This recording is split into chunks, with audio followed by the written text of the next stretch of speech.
దేవుని వాక్యంలో నుండి 2 కొరింథీ పత్రిక 6వ అధ్యాయము 14-15 వచనాలు అందరం కలిసి చదువుకుందాం. 2 Corinthians chapter 6 verses 14 and 15. మీరు అవిశ్వాసులతో జోడుగా ఉండకుడి, నీతికి దుర్నీతితో ఏమి సాంగత్యము, వెలుగునకు చీకటితో ఏమి పొత్తు, క్రీస్తునకు బెలియాలతో ఏమి సంబంధము, అవిశ్వాసితో విశ్వాసికి పాలు ఎక్కడిది. ఇక్కడ 2 కేటగిరీస్ ఆఫ్ పీపుల్ మనకు కనబడుతున్నారు. 2 సెపరేట్ విభాగాలకు చెందిన వ్యక్తులు మనకు కనబడుతున్నారు. ఒక విభాగము అవిశ్వాసులు, మరొక విభాగము విశ్వాసులు. ఒక విభాగం నీతిని అనుసరించి నడుచుకునేవారు, మరొక విభాగం దుర్నీతితో సాంగత్యం చేసేవారు. ఒక విభాగంలో ఉన్నవారు వెలుగు సంబంధులైతే మరొక గుంపు చీకటి సంబంధులు. ఆ తర్వాత క్రీస్తు పక్షంగా ఉన్నవారు ఇంకొక ప్రక్కనేమో బెలియాలతో సంబంధం, అంటే అపవాది సంబంధికులుగా, సాతాను సంబంధికులుగా బ్రతికేవారు. ఈ రాత్రికాల సమయంలో మనము రక్షింపబడ్డాము. ఒకప్పుడు చీకట్లో ఉన్నాం, కానీ ఇప్పుడు వెలుగులోకి వచ్చాం. ఒకప్పుడు అపవిత్రకరమైన జీవితాన్ని జీవిస్తూ దానిలోనే ఆనందిస్తూ బ్రతికిన వారం, కానీ ఇప్పుడు ఆశ్చర్యమైన దేవుని వెలుగులోనికి మనం పిలువబడ్డాము. ఇప్పుడు క్రీస్తు బిడ్డలుగా మనం మారాం, క్రీస్తు పత్రికలుగా మారాం, వెలుగు సంబంధులుగా మారాం, తర్వాత నీతిని అనుసరించి నడుచుకునే వారిగా మారాము, అలాగే విశ్వాసులుగా మారాము. కానీ లోకంలో నుండి సెపరేట్ చేయబడిన తర్వాత, లోకంలో నుండి వేరుపరచబడిన తర్వాత, ప్రత్యేకించబడిన తరువాత కొన్నిసార్లు ఏమవుతుందంటే ఆయా సందర్భాలలో తిరిగి లోకస్తులతో స్నేహము, తిరిగి లోకస్తులతో సహవాసము, తిరిగి లోకానుసారమైన శరీరానుసారమైన మనసు కలిగిన వారితో పొత్తు కలిగి, లేకపోతే విజ్జోడుగా ఉండి వారితో అన్ని విషయాల్లో మమేకమైపోయి వారి యొక్క అనుభవాలనే తిరిగి మన అనుభవాలుగా చేసుకొని లోకంలో కలిసిపోయే ప్రమాదం ఖచ్చితంగా ప్రతి విశ్వాసికి ఉంది. ఒక మంచి కొటేషన్ ఉంటుందండి ఇంగ్లీష్లో, అదేంటంటే eagles don't hang out with chickens అని.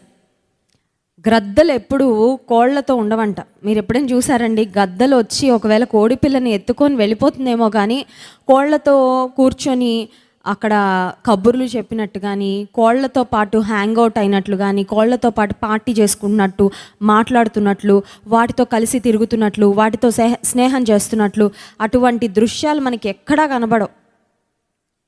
కోళ్ల గురించి కొంచెం నేను రీసెర్చ్ చేస్తూ ఉంటే నాకు తెలిసిన విషయం ఏంటంటే, మనందరికీ తెలిసిన విషయం, కోళ్ళు ఎగరలేవు. అఫ్కోర్స్ కోళ్ళు ఎప్పుడు భూమికే పరిమితం అయిపోయి ఉంటాయి. అవి వాటి ఫుడ్ కూడా చాలా మరి అపవిత్రమైన వాటి నుంచి తీసుకుంటూ ఉంటాయంట.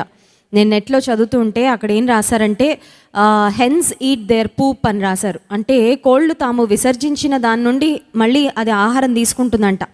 అంటే అది తీసుకున్న ఆహారం నుండి అది విసర్జించిన దానిలో ఏదైనా అన్డైజెస్టెడ్ గ్రెయిన్స్ కానీ, లేకపోతే ఏదైనా అపవిత్రమైనవి ఉంటే దాని నుంచి మళ్ళీ అది ఆహారం తీసుకుంటుందంట. But eagles are unlike chickens. గ్రద్దలు మాత్రం ఈ విషయంలో ఖచ్చితంగా గ్రద్దలకి కోళ్ళకి సంబంధమే లేదు. ఎందుకంటే eagles always eat fresh food. కుళ్ళిపోయిన కలేబరాలను వల్చర్స్ తింటాయి, డేగలు ఇట్లాంటివి తింటాయేమో, కానీ ఈగల్స్ మాత్రం ఖచ్చితంగా కుళ్ళిపోయిన వాటిని కానీ, కంపు కొట్టే వాటిని కానీ, ఆ తర్వాత ఫ్రెష్ ఫుడ్ కానిది ఏది తిందు. ఈగల్ ఆకాశంలో అంత ఎత్తున ఎగురుతున్నప్పటికీ దాని ఐసైట్ చాలా షార్ప్గా ఉంటుంది. ఈవెన్ వాటర్లో సర్ఫేస్కి కొన్నిసార్లు చేపలు ఆక్సిజన్ కోసం సర్ఫేస్కి వస్తూ ఉంటాయి, ఆ పై భాగాలకు వస్తూ ఉంటాయి. దాని కంట్లో ఏదైనా చేప పడిందంటే, ఇది ఎలాగో స్విమ్ చేసి లోపలికి వెళ్ళలేదు, వాటర్లో డైవ్ చేయలేదు, కాబట్టి ఏదైనా చేపలు ఆ వాటర్లో సర్ఫేస్ దగ్గరకు వచ్చాయి అని గ్రహించిన గ్రద్ద వెంటనే ఆకాశంలో నుండి రివ్వున క్రిందకు వచ్చి ఆ ఫ్రెష్ ఫిష్ని ఫ్రెష్ ఫుడ్ లాగా అలా కాళ్ళతో ముక్కుతో అందుకొని అది ఆకాశంలోకి వెళ్ళిపోతుంది. ఒకవేళ ఎలుకల్ని తిన్నా, కుందేళ్ళని తిన్నా, కోడిపిల్లలను తిన్నా, ఏ ఆహారం తీసుకున్నా, పాములను తిన్నా ఫ్రెష్ అండ్ లైవ్ బ్రతికున్న వాటిని మాత్రమే తింటుంది గ్రద్ద. It feeds only on fresh food. కానీ ఈ కోళ్ళు మాత్రం తాము విసర్జించిన వ్యర్థమైన పదార్థాలను కూడా కొన్నిసార్లు తింటూ ఉంటాయి. నెట్లో చదివితే ఇంట్రెస్టింగ్ అనిపించింది. అది కొన్నిసార్లు వాటి ఆరోగ్యానికి చాలా మంచిదంట. సరే, what ever.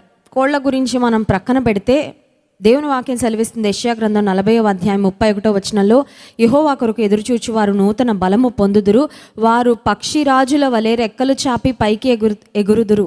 God wants you to be like an eagle, but why are you settling for life like a chicken? ఈ రాత్రి నేను అనుకుంటున్న ప్రశ్న ఏంటంటే, నువ్వు ఒక గ్రద్దలాగా ఆకాశంలో ఎగరాలని, నీ సమస్యలను అధిగమించి దేవునితో సహవాసం చేయాలని, అపవిత్రమైన వేటి జోలికి వెళ్లకుండా పరిశుద్ధమైన జీవితాన్ని జీవించాలని నీ కొరకు దేవుని ప్రణాళికలు చాలా హైగా ఉంటే, but why are you settling for something less than God's best? నీచమైన పాప సంబంధమైన శరీర క్రియలు, లోకానుసారమైన విషయాలు, లోక సంబంధమైన సాంగత్యాలు, స్నేహాలకు నువ్వెందుకు దిగజారిపోతున్నావు అనేది నా ప్రశ్న. ఈ రాత్రికాల సమయంలో పరిశుద్ధాత్మ దేవుడు మనకిస్తున్న హెచ్చరిక ఏంటంటే, అవిశ్వాసులతో జోడుగా ఉండకూడదు. ఈ రోజుల్లో కనెక్షన్స్ చాలా ఈజీ అయిపోయాయి కదండి. ఎవరితో అయినా కనెక్ట్ అయిపోవచ్చు.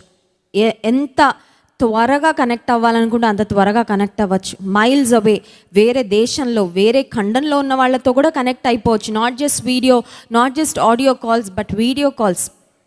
ఫోన్లు మాట్లాడడమే కాదు, వీడియో కాల్స్ కూడా చేయొచ్చు. సరే, ఇతరులతో కనెక్ట్ అవ్వడం చాలా ఈజీ అయిపోయింది, but that doesn't mean you have to make ungodly and bad connections. Connect అవ్వడం ఈజీ, ఎవరితోనో నేను కనెక్ట్ అయిపోవచ్చు. ఆఫ్ కోర్స్ నీ లోన్లీనెస్ పోగొట్టుకోవడానికి నాకు కూడా ఎవరో ఒకరు ఉన్నారు మాట్లాడుకోవడానికి, నన్ను కూడా ప్రేమించేవారు, అభిమానించేవారు, నాతో కూడా టైం స్పెండ్ చేసేవారు ఎవరో ఒకరు ఉన్నారు అని అనిపించుకోవడానికి ఎవరు పడితే వారితో మాట్లాడతావా? ఎవరు పడితే వారితో స్నేహం చేస్తావా? ఎవరు పడితే వారితో కనెక్ట్ అయిపోతావా? అలా కనెక్ట్ అయితే అవిశ్వాసికి మీరు అవిశ్వాసులతో జోడుగా ఉండక్కడి అనే దేవుని మాటను ధిక్కరిస్తున్నాం అన్నమాట. ఆ మధ్యలో ఒక తల్లిగారు నా దగ్గరకు వచ్చి తన వివాహం కానీ మంచి యవ్వన కాలంలో ఉన్న కుమారుని గురించి ఒక బాధను ఆమె వ్యక్తపరిచారు. ఆమె చెప్పిన మాట ఏంటంటే, మా అబ్బాయి ఒక మ్యారీడ్ ఉమెన్తో ఒక రాంగ్ రిలేషన్షిప్లో ఉన్నాడమ్మా, ఒక అక్రమ సంబంధంలో ఉన్నాడు. ఆ అమ్మాయికి వివాహం అయిపోయింది, ఒక మంచి భర్త ఆమెకు దొరికాడు, చాలా ఉన్నత స్థితిలో ఉన్న వ్యక్తి, చాలా పెద్ద బిజినెస్ మ్యాగ్నెట్. అయితే ఆ అమ్మాయి తన భర్త ఉద్యోగం నిమిత్తము, పనుల నిమిత్తము వేరే ప్రాంతాలకు, వేరే ప్రదేశాలకు వెళ్తున్నప్పుడు మా అబ్బాయిని ఇంటికి పిలిపించుకొని అదే ఇంట్లో ఉంచుకుంటుంది, అక్రమంగా బ్రతుకుతుంది. నా కుమారుడు ఈ సంబంధంలో నుండి బయటకు రావాలని ప్రార్థన చేయండి. పాపం అనేది చాలా స్వీట్గా ఉంటుంది, పాపం అనేది చాలా ఆకర్షణగా ఉంటుంది. ప్రారంభంలో పాపం చేస్తున్నప్పుడు అనిపిస్తుంది, నా అంత గొప్పవారు ఎవరు లేరు, నా అంత తెలివిగలిగిన వారు ఎవరు లేరు, నేను చాలా అద్భుతంగా హ్యాండిల్ చేసుకోగలను, ఆ అమ్మాయి చాలా అద్భుతంగా హ్యాండిల్ చేస్తాను ఈ అబ్బాయి అనుకుంటున్నాడు. కానీ but he doesn't know that he is playing with fire. నిప్పుతో ఆడుకుంటున్నాడు అని తెలియట్లేదు. ఈ రోజుల్లో పాపంతో ఆడుకొని చాలామంది తమ జీవితాల్లో వారు పాముతో ఆడుకుంటున్నారని, నిప్పుతో ఆడుకుంటున్నారని, అది వారికి ప్రమాదం అని తెలుసుకోకుండానే చాలా క్యాజువల్గా లైట్గా పాపాన్ని తీసుకొని బ్రతుకుతున్నారు. ఆ అబ్బాయి యొక్క పరిస్థితులు రేపు ప్రొద్దున ఏదో ఒక రోజు తెలియకపోతాయా? దేవుని వాక్యం సెలవిస్తుంది, దాచబడినదేదియు అది దేవుడు ఓపెన్ చేయకుండా, దాన్ని రివీల్ చేయకుండా ఉండడు. డే విల్ కమ్, ఒక రోజు వస్తుంది, ఆ అక్రమ జీవితము, అక్రమ సంబంధాలు, దేవునికి అయిష్టమైన కనెక్షన్స్ ఏవైతే ఉన్నాయో అవి బహిర్గతం అయ్యే రోజు ఒకటి వస్తుంది. అప్పుడు నువ్వు ఎంత బాధపడాల్సి వస్తుందో. ఎవరితో నీ స్నేహాలు, ఎవరితో నీ సాంగత్యాలు. కొంతమందికి అవతల వైపు ఉన్న వ్యక్తి ముక్కు మొహం కూడా తెలీదు. భయంకరమైన అశ్లీలమైన కాన్వర్జేషన్స్లో మునిగిపోయేవారు ఎంతమంది ఉన్నారు. ఒక యవ్వనస్తురాలు నాకు తెలుసు, వారి తల్లిదండ్రులు నా దగ్గరకు ఆ అమ్మాయిని తీసుకొస్తే చాలా అశ్లీలమైన కాన్వర్జేషన్స్, ఆ అమ్మాయి ముక్కు మొహం తెలియని ఎవరితోనో మాట్లాడుతుందండి. ఆ తల్లి తండ్రి గుండె పగిలిపోయింది ఆ అమ్మాయి చేస్తున్న కార్యాలన్నీ తెలిసినప్పుడు. నీవు విశ్వాసివైతే, నీవు రక్షించబడితే నీ శీలాన్ని నువ్వు కాపాడుకుంటున్నావా? నీ పరిశుద్ధతను నువ్వు కాపాడుకుంటున్నావా? ఆలోచనలో పవిత్రత కలిగి ఉన్నావా? సంభాషణలో పవిత్రత కలిగి ఉన్నావా? నిన్ను ఎవరు పాడు చేస్తారో, నిన్ను ఆధ్యాత్మికంగా ఎవరు పతనం చేస్తారో వారికి నువ్వు దూరంగా ఉంటున్నావా? లేకపోతే నువ్వు కూడా వారిలా తయారైపోతావు. స్క్రీన్ మీద వేయబడుతున్న దృశ్యం ఒకసారి చూడండి. అక్కడ యాపిల్స్ మనకు కనబడుతున్నాయి. ఆ బౌల్లో యాపిల్స్ ఉన్నాయి, కింద అన్ని ఫ్రెష్ ఫ్రూట్స్ ఉన్నాయి. ఒక్క యాపిల్ మాత్రమే కుళ్ళిపోయింది. అందులో ప్రారంభంలో ఆ బ్లాక్ కలర్లో ఫంగస్ పట్టేసిన యాపిల్ మొదట కుళ్ళిపోయింది. బట్ ఆ కుళ్ళిపోయిన యాపిల్ని ఫ్రెష్ యాపిల్స్ మధ్యలో తెచ్చి పెట్టడం ద్వారా ఆ బౌల్లో ఉన్న కనెక్షన్లో, ఆ దరిదాపుల్లో ఉన్న మిగతా యాపిల్స్ అన్నీ, ఇంకోటి ఆల్రెడీ కుళ్ళిపోయింది, వైట్ ఫంగస్ దాని మీద ఫామ్ అయింది, బ్లాక్ ఫంగస్ ఒక దాని మీద ఉంది, ఆ క్రింద వాటన్నిటికి కూడా ఆల్రెడీ స్ప్రెడ్ అయిపోయింది. దే స్టార్టెడ్ డీకేయింగ్ మనకు కనబడుతుంది. ఇంకా అవి ఏవి కూడా తినడానికి పనికిరావు. ఒకవేళ ఫంగస్తో ఉన్న ఆహార పదార్థాలు తీసుకుంటే they are very dangerous to health. కొంతమంది స్త్రీలకు అది తెలియదండి. కుళ్ళిపోయినవి తర్వాత పురుగులు పట్టేసినవి అలా అలా దులిపేసి అలా అలా కడిగేసి ఇంట్లో వాళ్ళకి పెట్టేస్తూ ఉంటారు. ఆ తర్వాత ఆరోగ్య సమస్యలు వస్తే నువ్వు సేవ్ చేసింది 50 రూపాయలు లేకపోతే 100 రూపాయలు, కానీ మెడికల్ బిల్లు మాత్రం వేలల్లో వస్తుంది. అది చాలా తెలివి తక్కువతనం. కుళ్ళిపోయినవి, తర్వాత పుచ్చిపోయినవి, ఫంగస్ పట్టేసినవి, బ్యాక్టీరియా పట్టేసినవి ఏ ఆహారమైనా సరే అది డస్ట్బిన్కి తప్ప దేనికి పనికిరాదని గుర్తుపెట్టుకోవాలి.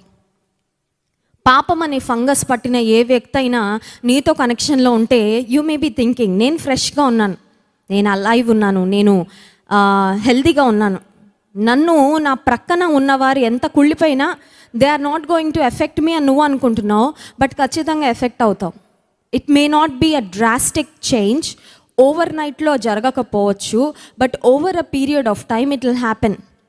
ఇప్పుడు చూడండి, కుళ్ళిపోయిన యాపిల్ను ఫ్రెష్ యాపిల్స్ మధ్యలో పెడితే రేపు పొద్దున కల్లా అన్ని యాపిల్స్ కుళ్ళిపోవు, but it's going to be a very gradual process, but it will definitely happen.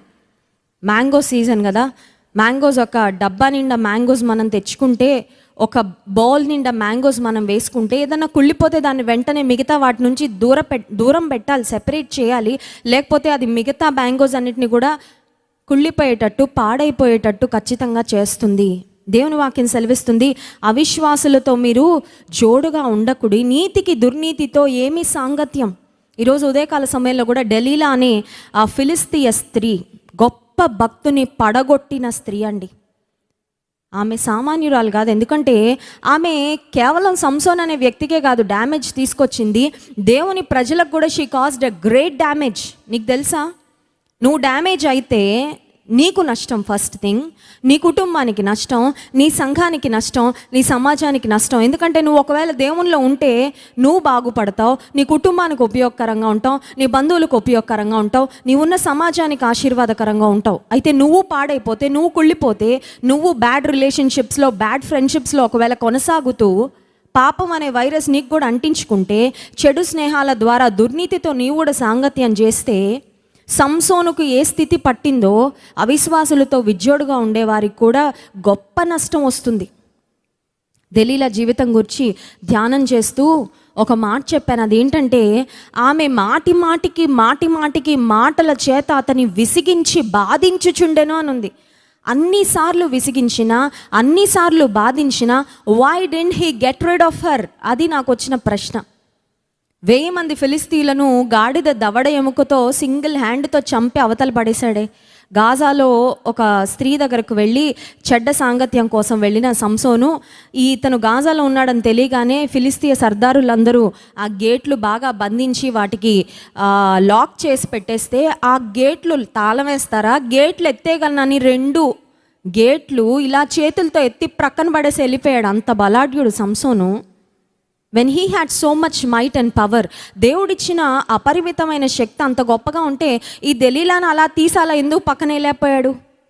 Are at least దెలీలాని ప్రక్కన పడేయక్కర్లేదు, జీవితంలో ఆమెను ఏదో చంపాలని కాదు కానీ ఆమెను ప్రక్కన ఎందుకు పెట్టలేకపోయాడు? Why couldn't he avoid her? Why couldn't he escape her? అంటే ఆమెతో చేసిన ఆ బ్యాడ్ రిలేషన్షిప్, ఆ కాన్వర్జేషన్స్, వారు కలిగి ఉన్న సంభాషణలు, వారు కలిసి గడిపిన గడియలు సంసోను మెడ చుట్టూ ఒక ఉచ్చులాగా బిగుసుకున్నాయండి. ఆ ఉచ్చు టైటన్ అయిన కొద్దీ ఇంకా సంసోను ఎలాంటి హంటర్ చేతిలో చిక్కిన పక్షిలాగా అయిపోయాడు. He just became like a bird in a hunters hand. ఒక వలలో చిక్కుకున్న పక్షి గిలగిలా కొట్టుకుంటుంది కానీ అది బయటికి ఎలా వెళ్ళలేదో ఆ స్థితిలోకి వెళ్ళిపోయాడు సంసోను తన జీవితంలో. అందుకే బైబిల్ గ్రంథంలో మనం చూసినట్లయితే భక్తులైన వారు తమ బిడ్డల వివాహాల విషయంలో కూడా దే టుక్ యాంపుల్ కేర్. చూడండి, ఆదికాండం 24వ అధ్యాయము 3వ వచనం మనం గమనించినట్లయితే, అబ్రహాముకు ఉన్న ఏకైక కుమారుడు, వాగ్దాన కుమారుడైన ఇస్సాకు యొక్క వివాహ విషయానికి వచ్చేసరికి తాను తీసుకున్న నిర్ణయం. 24వ అధ్యాయం 3వ వచనం ఆదికాండము, నేను ఎవరి మధ్య కాపురమున్నానో ఆ కనానీయుల కుమార్తెలలో ఒకదానిని నా కుమారునికి పెండ్లి చేయక. పెద్ద సేవకుడైన ఎలియాజర్ని పిలిచి చెప్తున్న మాట, బోల్డ్ అంత ఆస్తుంది, ఒక్కడే వారసుడు, ఒక్కడే కుమారుడు, అయితే ఈ కుమారునికి ఎవరైనా దొరుకుతారు. బోల్డ్ అంత ఆస్తుంటే ఆడపిల్లలు క్యూ కడతారండి. అమెరికా నుండి అర్జెంటీనా దాకా క్యూ కట్టేస్తారు, అందరూ వచ్చేస్తారు. అబ్రహాం గారు మా అమ్మాయిని సెలెక్ట్ చేసుకోండి, మీ అబ్బాయికి ఒకవేళ స్వయంవరం పెడితే మా అమ్మాయి ఉందని బోల్డ్ మంది ఆతురపడతారేమో తల్లిదండ్రులు. కానీ అబ్రహాం అంటున్నాడు, I want to make a godly decision. నేను తీసుకునే ప్రతి నిర్ణయము దైవికమైన నిర్ణయంగా ఉండాలి, నా ఇష్టాన్ని బట్టి కాదు, నా కుమారుడు ఎవరిని ఇష్టపడితే వారిని కాదు. చెప్పిన మాట, ఈ కనానీయుల కుమార్తెలలో ఒకదానిని నా కుమారునికి పెండ్లి చేయక. కనానీయుల మధ్యలో ఉన్నాను. It's easy to look for a bride among the Canaanites. కనానీయుల మధ్యలో ఉన్నాను కాబట్టి ఇక్కడ నుంచి పెళ్లి చేయాలనుకుంటే ఇలా కళ్ళ ముందు దొరికేస్తారు, రేపు పొద్దున పెట్టేయచ్చు పెళ్ళి కదండి. ఈ రోజుల్లో పెళ్ళిళ్ళు చాలా ఈజీ అయిపోయినాయి. మ్యాట్రిమనీ సైట్స్ వచ్చిన తర్వాత ఇట్స్ సో ఈజీ, అలా వెతికేసుకోవడం, అలా పెట్టేసుకోవడం, డేట్ చాలా ఈజీ. అబ్రహాం అలా అనుకోలేదు. ఈ కనానీయుల కుమార్తెల్లో ఒకతెను నా కుమారునికి చేయను. విశ్వాసి అయిన వ్యక్తి కావాలి, దేవుని ప్రేమించే వ్యక్తి కావాలి, దైవికమైన విలువలు కలిగిన అమ్మాయి కావాలని కోరుకున్నాడు. కాబట్టి రిబ్కా అద్భుతమైన కోడలుగా వారి ఇంట్లోకి ప్రవేశించింది. ఆమె ఒక గొప్ప ఆశీర్వాదంగా మారింది. ఆ తర్వాత 14వ అధ్యాయం క్షమించండి, ఇంకొక మాట కూడా మనం గమనించినట్లయితే, యాకోబు తన వివాహ సమయానికి వచ్చేసరికి ఆదికాండం 28వ అధ్యాయం 1వ వచనంలో కూడా ఒక మాట ఉంది చూడండి. Genesis chapter 28 verse 1. ఇస్సాకు యాకోబును పిలిపించి, నీవు కనాను కుమార్తెలలో ఎవతెను వివాహము చేసుకొనకూడదు.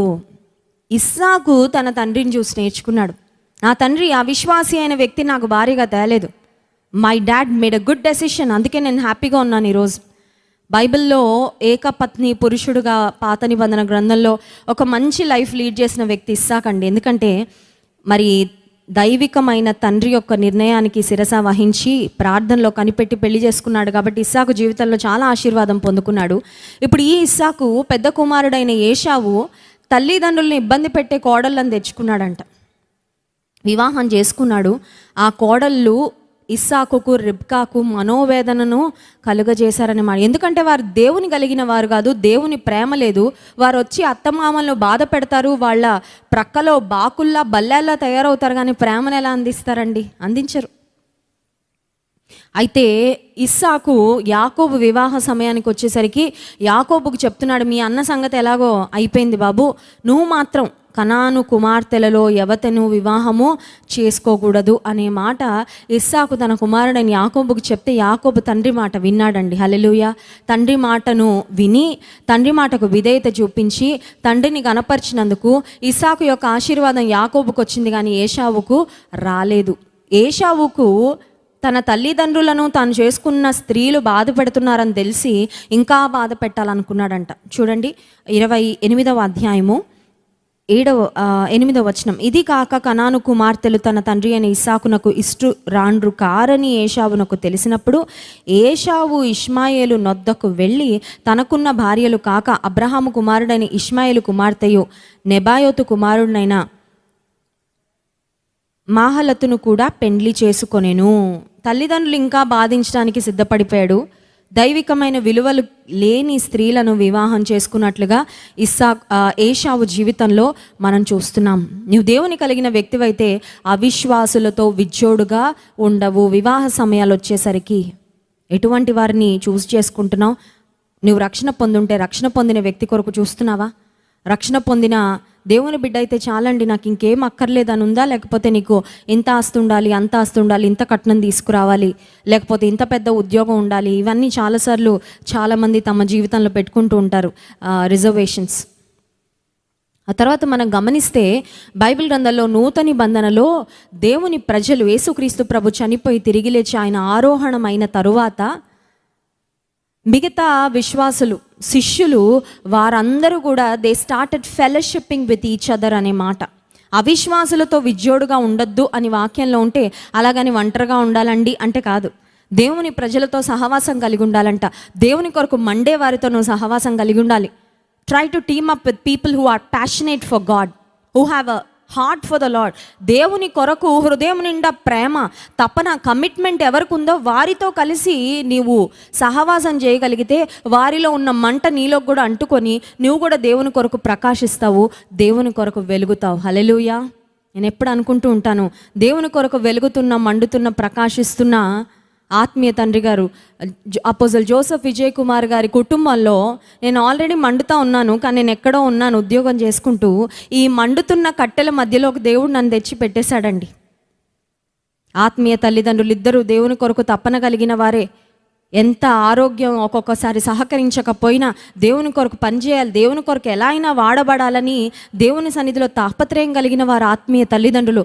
యవ్వన కాలంలో అయితే వారు దేవుని కొరకు పడిన ప్రయాస మరి అది మాటల్లో చెప్పలేం. ఆ తర్వాత మరి హైదరాబాద్లో పరిచర్యలో ఉన్న షకీనా గ్లోరీ గారు, కాలెబ్ గారు వారి కుటుంబం, అలాగే విజయవాడలో ఉన్న పాల్ ఇమాన్యుయల్ గారు వారి కుటుంబం, జాన్ వెస్లీ గారు దేవుని కొరకు మండుతూ ప్రకాశిస్తూ ఆఖరు శ్వాస వరకు దేవుని కొరకు బ్రతకాలి, అనేక ఆత్మలు సంపాదించాలనే తాపత్రయం కలిగిన ఈ కుటుంబంలో నేను ఆల్రెడీ వెలుగుతూ ఉన్నాను దేవుని కొరకు. I had a passion to serve the lord. ఇప్పుడు ఈ మండుతున్న కట్టెల మధ్యలో దేవుడు నన్ను తెచ్చి పెట్టినప్పుడు నేను ఇంకా దేవుని కొరకు ప్రకాశించడానికి దేవుడు సహాయం చేస్తున్నాడు. హల్లెలూయా. నాకు తెలుసు కొంతమంది స్త్రీలు రక్షణ పొందిన తర్వాత మంచి ప్యాషన్ దేవుని కొరకు ఉన్నవారు, కానీ పెళ్ళవ్వట్లేదండి. ఏదో మంచి సంబంధం అండి, బోల్డ్ అంత ఆస్తుందంట, మా అమ్మాయి వెళ్తే సుఖపడుతుందంట, ఒక్కడే కొడుకంట, అదంట ఇదంట అని తల్లిదండ్రులు తప్పుడు నిర్ణయాలు తీసుకొని అవిశ్వాసులు ఇంట్లోకి వాళ్ళ అమ్మాయిని పంపించాక ఈ మండుతున్న కట్టి కాస్త ఆరిపోద్దనమాట. అవిశ్వాసులతో విజ్జోడుగా ఉండకుడి. నీవు జాగ్రత్త వహిస్తున్నావా? నీ స్నేహాలు ఎటువంటి వారితో, నీ సాంగత్యము ఎటువంటి వారితో నీ జీవితాన్ని గడుపుతున్నావు, ఎటువంటి వారితో ఎక్కువసేపు మాట్లాడుతున్నావు, ఎటువంటి వారితో ఎక్కువసేపు చాటింగ్ చేస్తున్నావు. ఒక్క మాట నేను అపోస్తల కార్యగ్రంథంలో నుండి చూపించి ఆ తర్వాత ముగించాలని ఆశిస్తున్నాను. అపోస్తల కార్యగ్రంథం 1వ అధ్యాయము 14వ వచనం మనం గమనించినట్లయితే, యేసుక్రీస్తు ప్రభువారు ఆరోహణమై వెళ్ళిన తరువాత మేడగదిలో, అంటే మార్కు సువార్త రాసిన జాన్ మార్క్ అనే వ్యక్తి యొక్క తల్లి అయిన మరియ ఇంటిని మేడగది అంటారు. పెద్ద అప్పర్ రూమ్, చాలా పెద్ద హాల్ ఉండేది వాళ్ళ ఇంట్లో. ఆమె తన ఇంటిని ఒక మందిరంగా ఇచ్చేసిందండి. ఎందుకంటే అప్పుడు పెద్ద పెద్ద కట్టడాలు ఇటువంటివి లేవు, సమాజ మందిరాలు ఉండేవి, ప్రజలు దేవుని కలిసి ఆరాధించడానికి సామూహికంగా. బట్ అందులో ఎక్కువ పరిసయ్యులు, శాస్త్రులే ఉండేవారు. వారు యేసుప్రభుల తప్పులు వెతకాలని, మేము చాలా నీతిమంతులం, భక్తిపరులమని ఒక రకమైన సెల్ఫ్ రైచియస్నెస్తో బ్రతికేవారు ఉండేవారు. అయితే దేవుని ఆత్మతో నింపబడిన విశ్వాసులు, శిష్యులు, అనేక మంది యేసుప్రభుని వెంబడించిన స్త్రీలందరూ ఈ మేడగదిలో కూడి దేవుని ఆరాధిస్తూ వచ్చారనే మాట చూస్తాను. చూడండి, అపోస్తల కార్యగ్రంథము 1వ అధ్యాయం 17వ వచనం, 14వ వచనం. వీరందరూ వీరితో కూడా కొందరు స్త్రీలను, యేసు తల్లి అయిన మరియయు ఆయన సహోదరులను ఏక మనస్సుతో ఎడతెగక ప్రార్థన చేయుచుండిరి. Hallelujah. They all prayed in one accord and they all prayed continuously అనే మాట. ఎడతెగక ప్రార్థన చేశారు. కొన్నిసార్లు వర్షం చూడండి, ముసురు పట్టింది అంటారు, అంటే వర్షం ఆగదు, కురుస్తూ ఉంటుంది. వర్షం ఏదో అలా కుండపోతగా పడి ఆగిపోతే కొంచెం పనులు చేసుకోవచ్చు, బయటకు వెళ్ళేవారు వెళ్ళొచ్చు, స్త్రీలు అయితే బట్టలు ఉతుక్కోవచ్చు, ఆ పనులు ఈ పనులు చేసుకోవచ్చు. కానీ కొన్నిసార్లు ఎడతెగక వర్షం ఒక ముసురులాగా డ్రాప్ బై డ్రాప్ పడుతూ ఉంటుంది, సన్న డ్రిజ్లింగ్ లాగా. ఇక్కడ దేవుని ప్రజలు ఎడతెగక ప్రార్థన చేశారంట. హల్లెలూయా. వారికి అటువంటి పట్టుదల ఉంది. అందరూ ఏక మనస్సుతో ప్రార్థన చేశారంట. హల్లెలూయా. నీకు అటువంటి ఏక మనస్సు ఉందా? ప్రార్థనలో ఏక మనస్సు ఉందా? They all were like-minded. They all were one in spirit. అందరూ ఆత్మలో ఏకత్వం కలిగి, అందరూ దేవుని శక్తి కొరకు, దేవుని అభిషేకం కొరకు ఎదురు చూస్తూ మేడగదిలో ప్రార్థన చేస్తే, అపోస్తల కార్యగ్రంథం 2వ అధ్యాయంలో మనం చూసినట్లయితే పరిశుద్ధాత్మ దేవుడు వారి మీదకి దిగి వచ్చినట్లుగా మనం గమనిస్తున్నాం. They received the power of the Holy Spirit when they prayed in one accord. అవిశ్వాసులతో విజ్జోడుగా లేరు, కానీ దేవుని కొరకు తాపత్రయం, తపన కలిగిన విశ్వాసులందరూ కలిసి మేడగదిలో ప్రార్థన చేస్తూ ఉండగా, అపోస్తల కార్యం 2వ అధ్యాయం 4వ వచనం, అందరూ పరిశుద్ధాత్మతో నిండిన వారై ఆ ఆత్మ వారికి వాక్శక్తి అనుగ్రహించిన కొలది అన్య భాషలలో మాట్లాడసాగిరి. They were filled with the power of the Holy Spirit. పరిశుద్ధాత్మ శక్తి చేత వారు నింపబడ్డారు. ఇంకొక మాట చూపించి నేను ముగిస్తాను. అపోస్తల కార్యగ్రంథం 2వ అధ్యాయం 42వ వచనం, వీరు అపోస్తలుల బోధయందును, సహవాసమందును, రొట్టె విరుచుటయందును, ప్రార్థన చేయుటయందును ఎడతెగక యుండిరి. అవిశ్వాసాలతో విజోడుగా ఉండొద్దు. మరి ఎవరితో ఉండాలండి? మాకు కూడా ఫ్రెండ్షిప్స్ ఉండాలి కదా, మేము కూడా మాట్లాడుకోవడానికి ఎవరైనా ఉండాలి కదా, మేము కూడా షేర్ చేసుకోవడానికి ఎవరైనా ఉండాలి కదా. అంటే అపోస్తలుల బోధలో, సహవాసములో, రొట్టె విరుచుట యందు, ప్రార్థన యందు దేవుని ప్రజలతో నీవు ఎడతెగక ఉండాలి. ఆత్మ ఫలం ఎవరు ఫలిస్తున్నారో, ఎవరు దేవుని అనుసరించి నడుచుకుంటున్నారో, ఎవరు ఈ లోక సంబంధమైన విషయాలకు ప్రాముఖ్యతనివ్వకుండా దేవుని తమ ముందు పెట్టుకున్నారో, అటువంటి వారితో నువ్వు స్నేహం చేయగలిగితే, అటువంటి వారితో నువ్వు సహవాసం చేయగలిగితే, వారి మనసు, వారి ఆలోచన విధానం, వారి జీవితం, వారి సాక్ష్యాలు, వారి అనుభవాలు ఖచ్చితంగా నీ జీవితంలో నిన్ను బలపరుస్తాయి, నిన్ను ఆశీర్వాదకరంగా మారుస్తాయి. ఈ రాత్రికాల సమయంలో ఒక ప్రశ్న నేను వేయాలని ఆశిస్తున్నాను. ఉదయం కూడా విమెన్స్ మీట్లో ఇదే మాటతో ముగించాను. అదేంటంటే, దేవునికి నిన్ను దూరపరుస్తున్న స్నేహాలు ఏమైనా ఉన్నాయా? దేవునికి నిన్ను దూరపరుస్తున్న స్నేహాలు ఏమైనా ఉన్నాయా?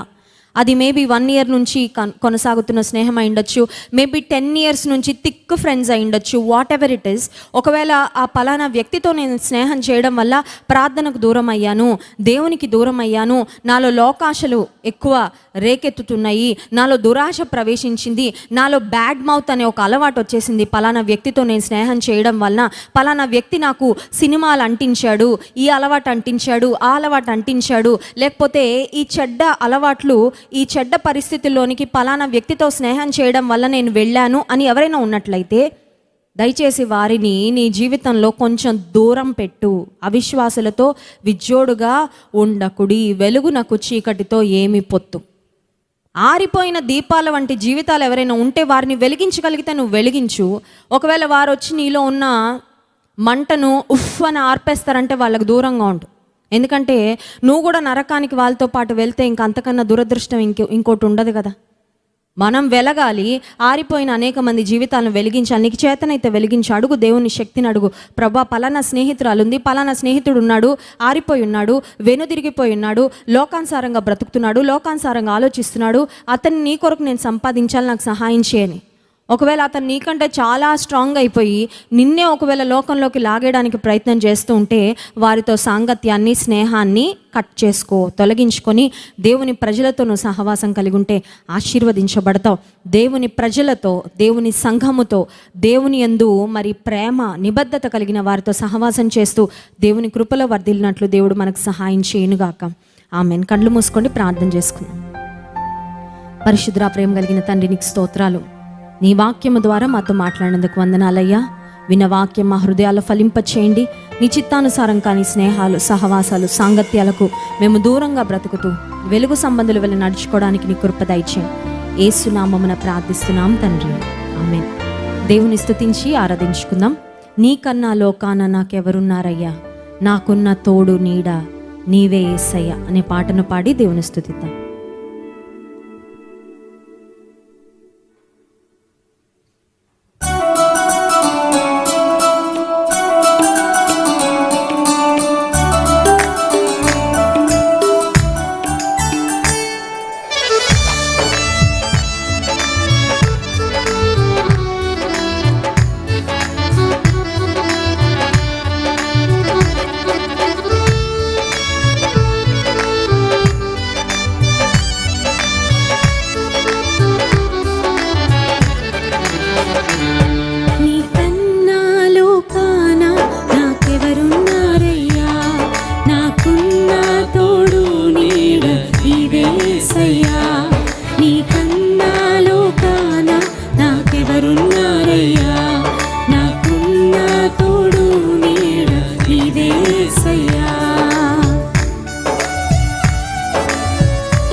నీకన్నా లోకాన నాకెవరున్నారయ్యా, నాకున్న తోడు నీడ నీవేసయ్యా.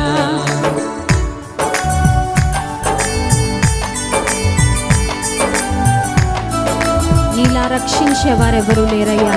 రక్తం కార్చి రక్షించిన దేవుడు నీవే యేసయ్య.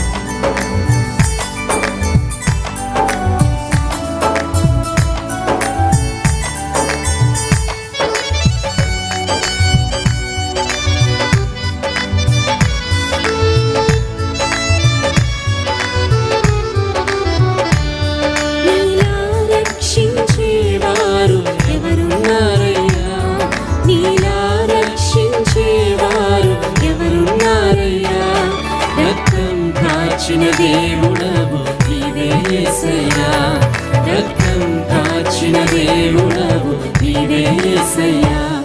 నీ కన్నా లోకాన నాకెవరున్నారయ్యా, నాకున్న తోడు నీడ నీవే యేసయ్యా. నీ కన్నా లోకాన నాకెవరున్నారయ్యా, నాకున్న తోడు నీడ నీవే యేసయ్యా.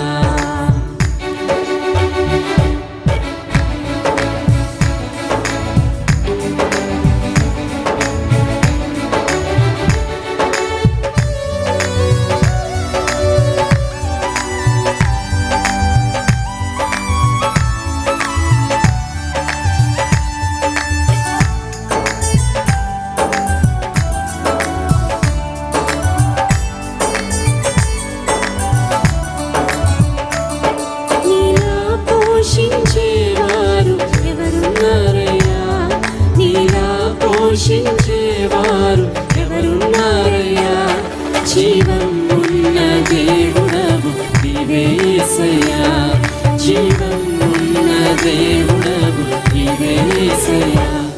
నీ కన్నా లోకాన నాకెవరున్నారయ్యా, నాకున్న తోడు నీడ నీవే యేసయ్యా. నీ కన్నా లోకాన నాకెవరున్నారయ్యా,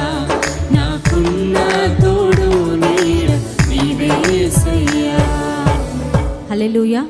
అందరం కళ్ళు మూసుకొని రెండు చేతులు ఆకాశం వైపెత్తి, ప్రియుడ నీ ప్రేమ పాదములు చేరితి, ఆసక్తితో నిన్ను స్తుతిస్తానయ్యా. నీ శక్తిని తలంచి నీ శక్తిని పొందుకుంటానయ్యా. నిన్ను ధ్యానిస్తాను, నిన్ను స్తుతిస్తాను. ఎందుకంటే ఈ లోకంలో నేను బ్రతికే దినాల కంటే నీ సన్నిధిలో ఒక్క దినము గడుపుట 1000 దినముల కంటే శ్రేష్టం.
ఆసక్తితో నిన్ను పాడి స్తుతించేద ఆనందమానందమే.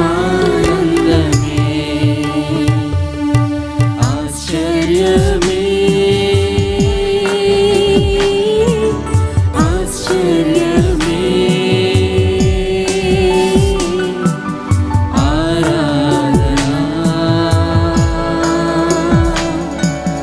ఆరాధనా ఆశ్చర్యమే ఆశ్చర్యమే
ప్రేమ కలిగిన తండ్రి, గొప్ప దేవానికి స్తోత్రాలు. నీ పాదాలను సమీపించాం ప్రభు. నీ శ్రేష్టమైన పాద సన్నిధికి మేము వచ్చాం ప్రభు. ఆశతో వచ్చాం. నీవిచ్చే క్షేమము, నీవిచ్చే మాటలు, నీవిచ్చే కృప, నీవిచ్చే ప్రతి శ్రేష్టమైన దీవెన పొందుకోవాలని ఆశతో వచ్చామయ్యా.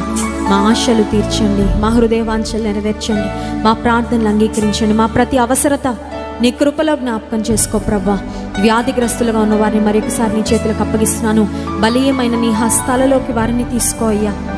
ఊపిరి ఆడక ఎంతమంది ఆక్సిజన్ అందక సాచురేషన్స్ పడిపోతూ నాయన నిస్సహాయ స్థితిలో ఉన్నారు. వారిలో ఒక్కసారి నీ జీవ వాయువును, నీ ఊపిరిని ఊదు ప్రభా. నీ కృప చొప్పున జ్ఞాపకం చేసుకో అయ్యా. ఇబ్బందికరమైన పరిస్థితిలో ఉన్న నీ ప్రజలందరినీ లేవనెత్తండి ప్రభా. ఆయా రకాలైన సమస్యలతో ఎంతమంది నీ సన్నిధిలో నీవిచ్చే విడుదల కొరకు, స్వస్థత కొరకు, క్షేమం కొరకు ఎదురు చూస్తూ ఈ సన్నిధిలో కనిపెడుతున్నారు. వారందరినీ తృప్తిపరచండి ప్రభా. ఈ సమస్త జీవి యొక్క కోరికలను తృప్తిపరిచే దేవుడు అని నీ వాక్యంలో ఉంది అయ్యా. నీ స్వరూపంలో చేయబడిన మమ్మల్ని కూడా ఒక్కసారి కనికరించండి. నీ దివ్య వాక్కులు, నీ జీవపు మాటలు ఈ రాత్రికాల సమయంలో మాకు విరిచి వడ్డించండి ప్రభా. ఆత్మీయమైన ఆహారమును మాకు దయచేయండి. మా ఆత్మలు నాయన పుష్టిగా ఉండి, బలంగా ఉండి, లోకంలో నీ కొరకు బలంగా మేము జీవించినట్లు నీ కృప దయచేయండి అయ్యా. ప్రతి అంధకారమును యేసు నామములో బంధిస్తున్నాం ప్రభా. ఆత్మ కార్యములు బలంగా ఈ రాత్రికాల సమయంలో నీవే జరిగించమని ప్రార్థన చేస్తూ లైవ్లో పాల్పొందుతున్న ప్రతి వ్యక్తిని, ప్రతి కుటుంబాన్ని నీ కృప చొప్పున జ్ఞాపకం చేసుకొని దర్శించుమని, నీ దైవికమైన స్పర్శ వారికి దయచేసి బలపరచుమని యేసుక్రీస్తు ప్రభుని శ్రేష్టమైన నామములో ఈ స్తుతి ఆరాధన ప్రార్థన మీకే సమర్పిస్తున్నాము తండ్రి. ఆమేన్.